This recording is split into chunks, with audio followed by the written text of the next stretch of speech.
grande question qu'on pose souvent d'ailleurs, et difficulté de dire un enjeu parmi tant il y a beaucoup de choses à faire au même moment. Si j'avais eu un pluriel, j'aurais dit que redesigner la gouvernance mondiale est quelque chose qui me paraît intéressant et un peu urgent, avec cette phrase moi qui m'a beaucoup marqué: si le Dalai Lama et Mère Teresa jouent au Monopoly, la fin est toujours la même, c'est pas un problème de joueur, c'est un problème de jeu. Donc il est pour moi urgent de redesigner le jeu collectif qu'on appelle gouvernance à l'échelle de la biosphère qui est la planète. Moi, pour ma part, ce à quoi je contribue, en tout cas, ce à quoi je crois et j'essaye d'œuvrer, c'est, je pense qu'il faut ouvrir les futurs pour libérer le présent. Il est important de libérer l'imaginaire dans un moment où on va devoir se séparer d'un certain nombre de choses et on va devoir inventer encore un plus grand nombre de choses. Et pour ça, il y a quelque chose entre tout ça, c'est notre vision du monde. Donc libérer notre vision du monde est pour moi le préalable à toutes les batailles. J'aime bien rappeler que, par exemple, on est toujours aussi ridicule dans une voiture électrique dans un embouteillage. C'est pas une réponse technologique à un problème si on n'a pas pensé à minima le transport, au mieux la mobilité. Donc pour penser l'amont de tout ça, ce qui me paraît nécessaire, c'est d'ouvrir le champ le plus large des possibles.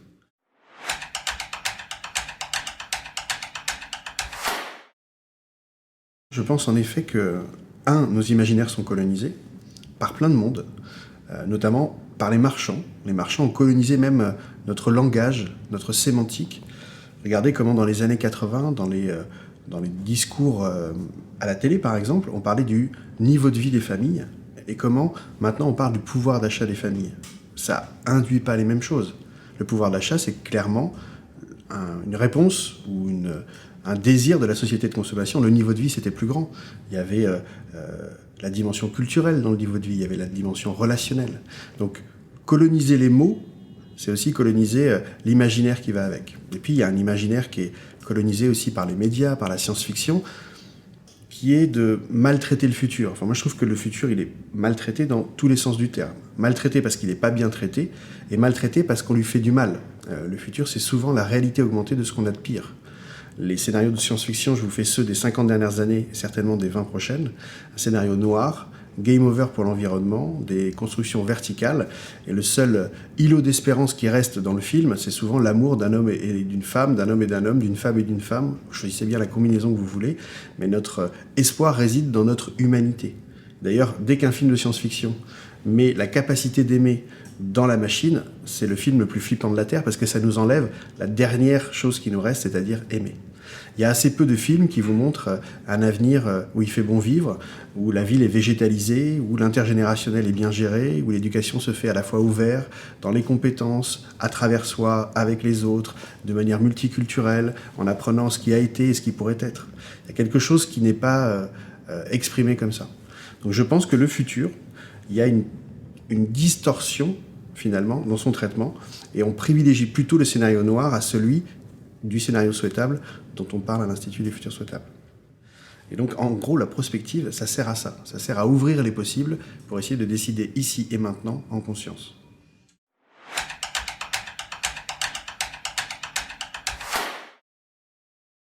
La prospective, je ne sais pas si c'est une science, c'est une indiscipline intellectuelle, comme le disait si joliment Pierre Massé. C'est en partie de la folie. Parler du futur, au moment où on en parle, on l'a déjà transformé. C'est une matière très volatile, le futur. Il empêche, quand on prend le temps du temps, comme on le fait en prospective, on arrive à élaborer un certain nombre de scénarios sur ce qui pourrait arriver. Des scénarios noirs, généralement cathartiques, ceux vraiment on ne veut pas les voir advenir, mais on en parle quand même. La science-fiction a ça de bon, c'est-à-dire que ça nous montre là où il ne faut pas aller. Il y a des scénarios tendanciels, il y a des scénarios de rupture. Le scénario tendanciel, vous prenez l'existant et vous l'extrapolez. Le scénario de rupture, vous traitez un petit fait porteur d'avenir qui, s'il passe à l'échelle, ça change tout. Le monde de l'innovation est très friand des scénarios de rupture. Et les scénarios des souhaitables, à la différence des trois premiers qui prennent l'existant et qui l'amendent, qui l'extrapolent, qui le font bifurquer, le souhaitable, vous allez à la destination que vous voulez voir traitée, par exemple, en l'occurrence 2040 pour nous, vous vous dites ce que vous voulez voir advenu, et vous vous dites tous ce que vous voulez voir advenu, et vous créez une vision d'un futur advenu, si possible réussi. Et vous faites du backcasting, comme on le dit si pas joliment en français, on recule, et on voit toutes les variables à abaisser pour arriver à cette vision-là, et ça s'appelle de la stratégie. Donc ça a une grande vertu, c'est qu'on ne part pas de l'existant, donc on n'est pas aliéné par l'héritage, on parle du désir, de la volonté, de cette énergie, de cette force de vie-là. Ça a un autre corollaire, c'est que ça prend plus de temps. C'est d'ailleurs pour ça qu'on n'arrive pas à le traiter. Et surtout, ça vous responsabilise vous. Vous nous dites, vous, ce que vous voulez voir. Quel est votre désir? Quelle est votre quête profonde, finalement? Et vous vous apercevez que vous n'êtes pas le seul à rêver de ça. Donc ça vous engage plus dans la vision. Mais ça vous libère de toutes les contraintes et de tous ceux qui vous disent que c'est pas possible, puisqu'on se rappelle bien qu'en prospective, autant qu'en histoire, l'impossible n'est que temporaire.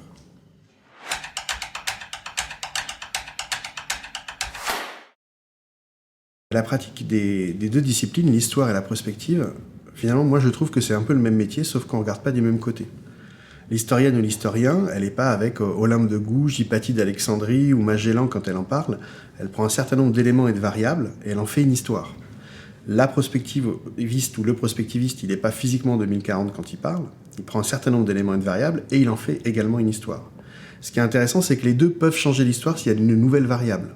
Si on trouve sous l'AFD un mausolée mérovingien incroyable avec une fresque qui nous éclaire la dynastie complètement différemment, dans 10 ans, on parlera tout naturellement de cette histoire comme d'une évidence. Mais la prospective, c'est pareil, sauf que on peut plus facilement changer une histoire qui va arriver qu'une histoire qui est advenue. Dans les deux cas, on parle d'histoire, et on parle des histoires que l'humain se raconte depuis la nuit des temps. Nous, humains, on est une espèce fabulatrice, on le sait. On se raconte des histoires avec une telle force qu'on arrive à les faire advenir. Yuval Harari nous l'a rappelé dans Sapiens, dans ses 200 premières pages, de manière incroyable. On se raconte des histoires. Et la question est, quelle est l'histoire qu'on veut se raconter pour nous faire passer d'une civilisation à une autre au cours du XXIe siècle ?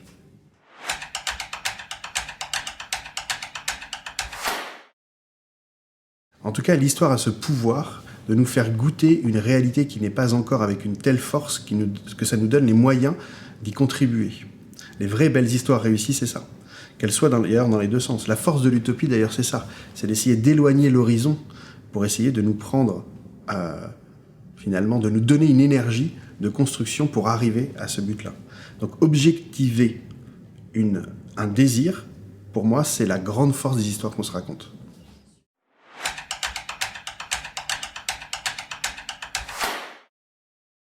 Je pense non seulement qu'on peut se mettre d'accord, mais l'aspiration profonde de notre humanité, je pense, va nous entraîner vers des convergences.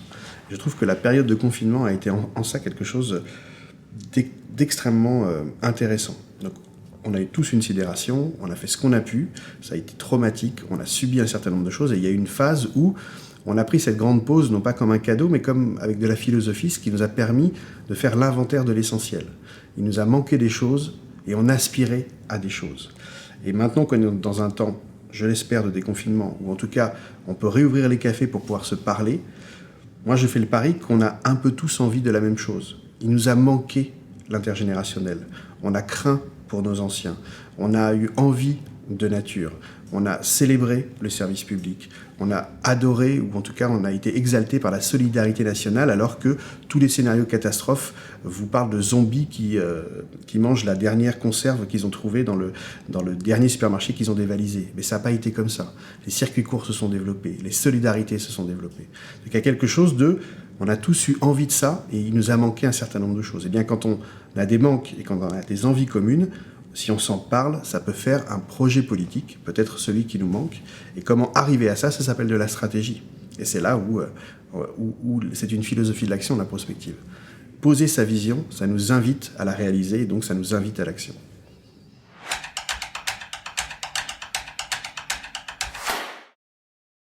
On a fait des centaines de scénarios de prospective, des scénarios souhaitables, des scénarios noirs. Nous, on se concentre plutôt sur les scénarios souhaitables, et quelle que soit la civilisation de départ, quel que soit le milieu, quelle que soit l'obédience, quel que soit l'âge, quel que soit le secteur, quand on prend le temps du temps, quand on exprime profondément ce que l'on souhaite, on arrive dans ces scénarios de souhaitables à reconsidérer le rapport humanité-nature.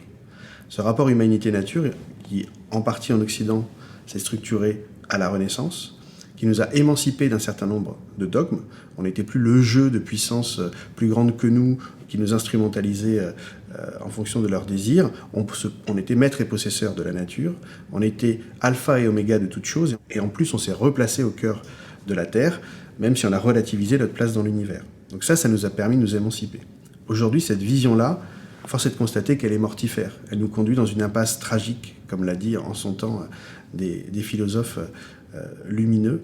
Donc, à mon avis, repenser le rapport humanité-nature est quelque chose d'extrêmement important, aussi transformateur que la Renaissance a été transformatrice et révélatrice pour notre siècle.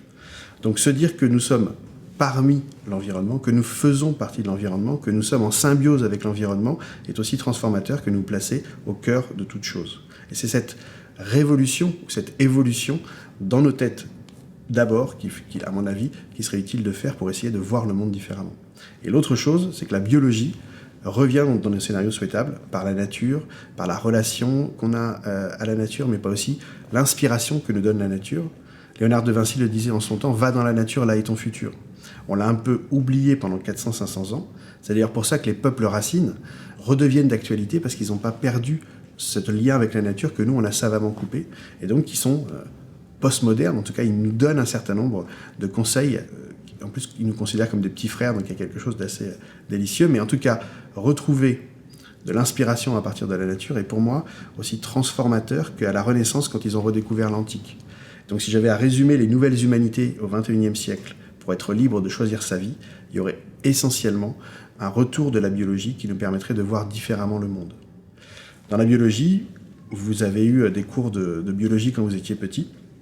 Et je pense comme moi, on vous a dit qu'il y avait dans la forêt une grande canopée d'arbres triomphants qui prenaient toute la puissance du soleil. Il y a un sous-système qui essayait de se débrouiller comme il pouvait. Et force est de constater que c'est pas comme ça que ça marche maintenant. Il y a un dialogue entre les espèces, il y a des nutriments qui s'échangent, il y a une symbiose générale de la forêt. Si on nous avait appris que la forêt n'était pas le fruit de la compétition, mais plutôt le berceau de la collaboration, je pense que ça aurait inspiré l'organisation humaine différemment. Si en plus on nous avait rappelé que dans une forêt il n'y a pas de chef et pourtant ça pousse, je pense que certaines écoles, notamment de management, auraient peut-être eu des aspirations à la poésie un peu plus grandes. Donc il y a quelque chose de l'ordre de la redécouverte de l'essentiel à travers cet re-questionnement de la place entre l'humanité et la nature. Et entre nous, si on ne le fait pas, ça nous conduira dans l'impasse. Donc on a une obligation aussi à faire ça, qui est, à mon avis, une belle obligation.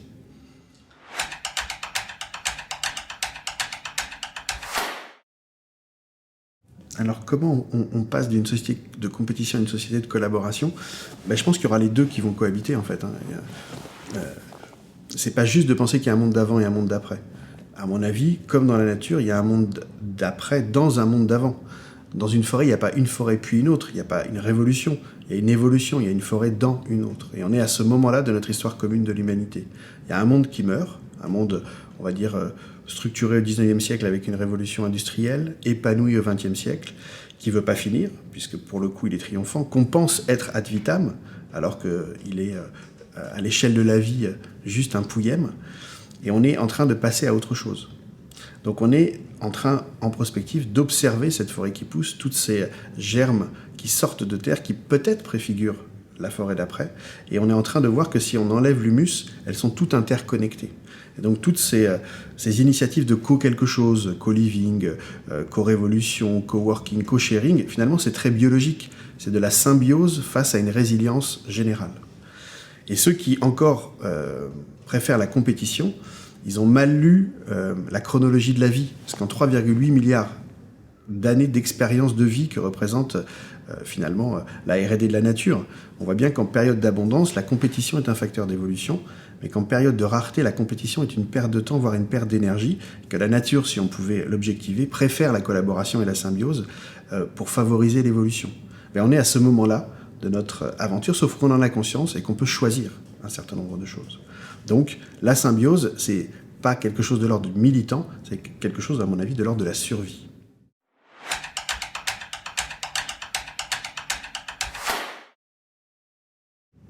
Je pense que la folie a changé de camp. En fait, celles et ceux qui sont empreints de folie, c'est celles et ceux qui pensent que le système peut continuer comme ça, sans rien changer. Toutes celles et ceux qui poussent des alternatives sont finalement des morceaux de demain, des morceaux de résilience de demain. Et moi, j'aurais plus confiance dans cette germination créative que celles et ceux qui, bornés ou pas, disent qu'on n'a rien à changer. Donc la folie a changé de camp et c'est en inversant la charge de la preuve, ça soulage déjà tous les hérétiques qui étaient traités comme tels, mais aussi ça remet aussi la normalité là où il devrait être. Pas de retour à la normale. Ce beau slogan qui a été sorti de l'après du confinement, c'est exactement ce qu'il faut rappeler. C'est-à-dire que ce système-là n'est pas normal. L'anormal est le problème. Essayez d'imaginer qu'un système pensé pour 450 millions d'individus dans les années 50, à un moment donné de résilience par rapport à une guerre mondiale, où ils avaient toute la surface de la Terre finalement à leur service, puisqu'avec les colonies, c'était un peu ça. Et maintenant penser que ce même système avec 9 milliards d'individus, alors que la Terre n'a pas augmenté, que les ressources sont limitées et puissent continuer, c'est juste un problème mathématique insoluble. Il faut changer de système. Mais en particulier de système d'exploitation, voire même imaginer de ne pas exploiter et peut-être de partager. Donc, toutes ces îlots d'alternatives sont peut-être des morceaux de résilience de demain. On est un peu à la Renaissance au moment où les Médicis ont rencontré les Raphaël. C'est-à-dire que les forces du monde d'avant seraient bien inspirées d'incuber le monde d'après, ne serait-ce que pour rester à la mémoire des hommes et des femmes de bonne volonté qui se feront le monde qui est en train d'arriver.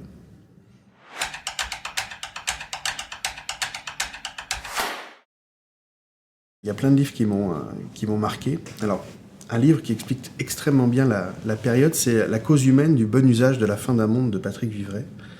Déjà, Patrick Vivray, c'est pour moi le philosophe qui a la plus grande douceur intellectuelle que j'ai jamais rencontrée. Et moi, j'aime la douceur intellectuelle.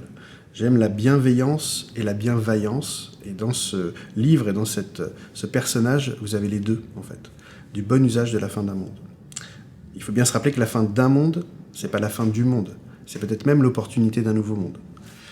Après, moi, j'ai adoré aussi Le siècle bleu, donc qui est un roman, qui est un thriller écologique, qui résume à la fois toute la difficulté de passer à autre chose, toutes les forces rétrogrades en présence qui vont bloquer toutes les alternatives, et aussi tout ce qui pourrait arriver à la faveur d'un certain nombre de choses dont le hasard n'est pas exempt. Vous savez, le kairos, ce juste moment des Grecs, qui fait que des victoires arrivent parce qu'il y a des moments qui se coordonnent, il faut le saisir. D'ailleurs, le kairos, c'est un petit dieu grec qui est chauve avec un petit peu de cheveux parce qu'il faut le choper au moment où il le passe. Donc de l'art de choper justement ces moments pour essayer de faire basculer des situations, des aventures. Vous savez, c'est le PFH, le putain de facteur humain ou le précieux facteur humain en fonction des situations, mais il y a les deux, c'est ça la force de notre humanité. Donc Le siècle bleu, c'est un roman, un thriller écologique incroyable de Jean-Pierre Gou, qui lui-même est mathématicien au départ, et surtout qui est un grand amoureux de l'overview effect, ce sentiment extatique que seulement 500 astronautes, taïkonautes, spationautes, cosmonautes ont pu ressentir en sortant de l'attraction terrestre. Et ils ont vu la fragilité du vaisseau spatial qu'on appelle Terre, et ils ont vu la communauté de destin qu'on appelle humanité. Et quand ils sont revenus en URSS, ils avaient du mal à être seulement communistes. Quand ils sont revenus aux États-Unis, ils ont eu du mal à être seulement américains. Ils faisaient partie d'un grand tout, ils avaient un sentiment, un espèce de septième sens qui les rapprochait, les humains, entre eux. Et donc cet overview effect, et Le siècle bleu, le roman, mais aussi One Home, qui est son initiative incroyable, veut le donner dans le cœur des humains, sur Terre, sans forcément dépenser beaucoup d'hydrogène pour aller voir ailleurs si j'y suis. Un livre, c'est un roman, ça s'appelle Le passeur de lumière de Bernard Tirsiot.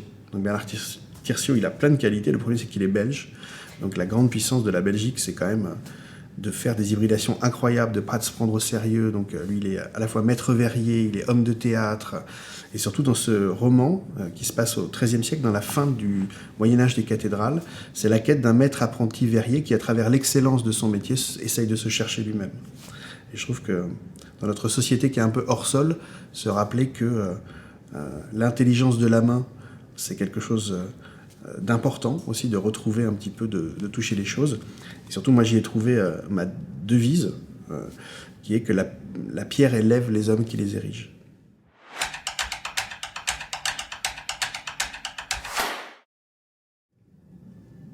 Déjà parce que je parle de 172 personnes en plus que de moi. Je parle de toutes celles et ceux qui m'ont inspiré pendant les 20 dernières années. Et j'en ai fait des rencontres magiques, et donc j'ai partagé à la fois les moments de rencontre et pourquoi ces gens-là, à mes yeux, sont lumineux. Donc ça va d'une utopiste radicale à une spécialiste d'intelligence collective, ça va d'un guerrieros qui a fait la révolution avec Che Guevara à un astronaute. Ça Ça parle d'un philosophe, d'une poétesse, ça parle de tous ces conspirateurs et ces conspiratrices positifs qui, ne voulant plus revenir à l'anormal, A-N-O-R-M-A-L, ont décidé de prendre au sérieux leurs rêves et d'en faire une stratégie.